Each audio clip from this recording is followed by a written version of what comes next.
Die Voldriehoek is vol besighede met sterk waardes en 'n passie om hul gemeenskap te dien. Vandag stel Nouwen de Waal met trots bekend Break-Even Auto Services, voorheen bekend as Manies Auto Repairs.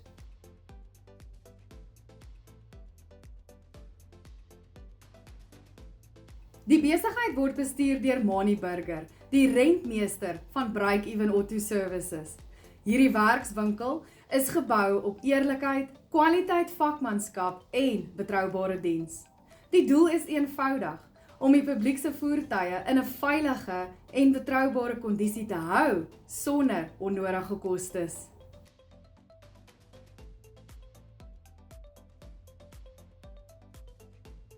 Die besigheid het reeds in 1993 begin as Manies Auto Repairs, 'n naam wat vir baie mense in die gemeenskap bekend is. In 2025 het die besigheid oorgeskakel na Break-Even Auto Services. En alhoewel die naam verander het, bly Manie en sy betroubare span steeds toegewyd aan uitstekende diens.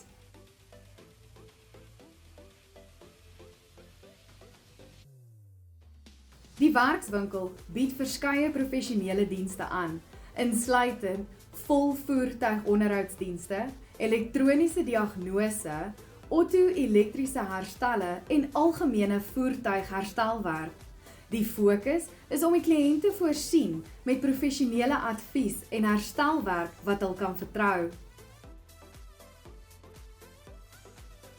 Break-Even Auto Services werk met 'n eenvoudige maar sterk beginsel om mense eerlik te help. Indien 'n voertuig foutief is, word die kliënt volledig ingelig. En as daar 'n meer bekostigbare opsie is, sal dit voorgestel word. Elke herstelwerk word met kwaliteit en sorg hanteer, want dit verteenwoordig hulle waardes en geloof. Hier word kliënte, personeel en verskaffers met respek en regverdigheid behandel. Break-Even Auto Services is RMI gesertifiseerd en dra 'n 5-ster gradering. Hulle glo daaraan om perfeksie te verseker.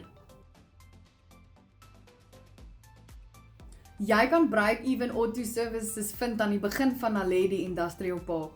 Besoek hulle vir betroubare motorherstelle, uitgevoer met topgehalte produkte en professionele diens. Hier by Nouwen de Waal is ons trots om plaaslike besighede aan die gemeenskap bekend te stel. Volg ons gerus vir meer stories uit die gemeenskap.